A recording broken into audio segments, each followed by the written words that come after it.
This is a tutorial on the muscles of the face, so the muscles responsible for facial expression. So these muscles are innervated by the 7th cranial nerve, the facial nerve.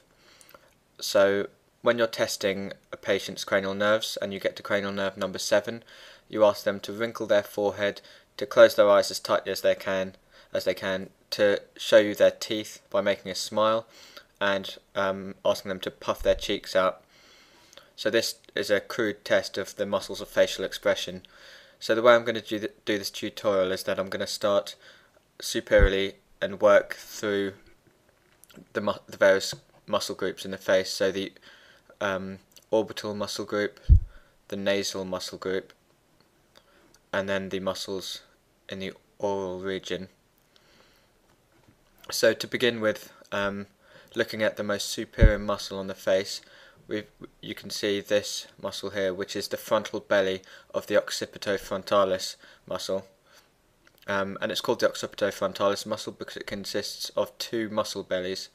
So you've got the occipital muscle belly, so called because it's on the occipital region of the skull, and you've got the frontal belly of the occipitofrontalis. And connecting these two muscle bellies, you've got this flat tendon sheath, this aponeurosis. And if you have covered the layers of the scalp, you'll have been told that the aponeurosis of the occipitofrontalis makes up the third layer of the scalp. So you've got skin, connective tissue, aponeurosis, loose connective tissue, and then the periosteum. So the aponeurosis of the occipitofrontalis is the third layer of the scalp.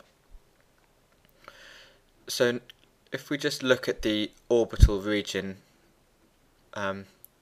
we can see these muscles which surround the eye, and this muscle is called the orbicularis oculi, and it acts sort of as a sphincter of the eye. And you've got an outer part and an inner part to this muscle. So this outer part here is called the orbital part, and it's responsible for closing the eyelids forcefully. If I just zoom in a little bit more, you can see the inner part of the orbicularis oculi, and this is called the palpable part, and it resides inside the eyelid, and it's responsible for closing the eyelid gently.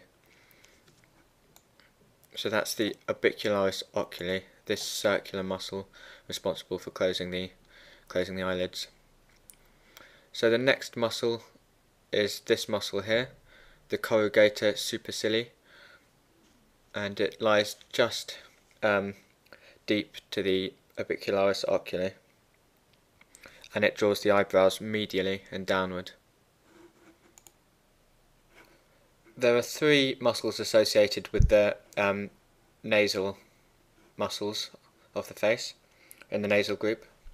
So you've got the procerus, you've got the nasalis, which consists of a transverse part and an alar part, and you've got this muscle in the midline, which is called the depressor septi nasi. So the procerus muscle here on either side originates on the nasal bone and inserts onto the skin of the forehead, and this muscle is active when an individual frowns. And these muscles here, the nasalis, which consists of the transverse part and the alar part, is responsible for compressing and flaring the nostrils, the nares. So the transverse part compresses the nostrils, and the alar part of the nasalis helps to flare the nostrils. It opens them out. And this muscle here, the depressor septi nasi, so the name kind of gives away what it does. It depresses the nasal septum, so it draws the nose down inferiorly. So it actually inserts onto the nasal septum and it assists the alar part of the nasalis in widening the nostrils.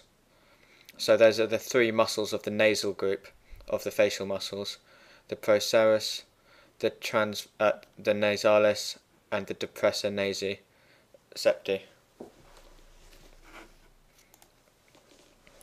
So the next group of muscles is the oral group of muscles, and as you can see, there's quite a lot of muscles which make up this group. So if you're not interested in learning about all those in detail, then I'll just cover the two muscles that you need to know, and you can switch off after that, and then if you're interested you can carry on listening to find out about the other muscles. So what you need to know in the oral group, if you're only going to learn two muscles, is that there's this big muscle here which forms a circle around the mouth, and this is known as the orbicularis oris. So just like you've got the circular muscles around the eyes which constrict around the eyes, the orbicularis oculi, you've got the orbicularis oris. So in Latin, oculus is an eye, and oris is a mouth, so orifice, oris, help you to remember that. So orbicularis oris, this circular muscle which circles the mouth. And you can kind of guess what the function is. When it contracts, it narrows the mouth and closes the lips. So you get this pursing action, which you get when you're whistling, and that's brought about by this muscle, the orbicularis oris. And the other muscle you'll need to know, which lies deep to these muscles here, is the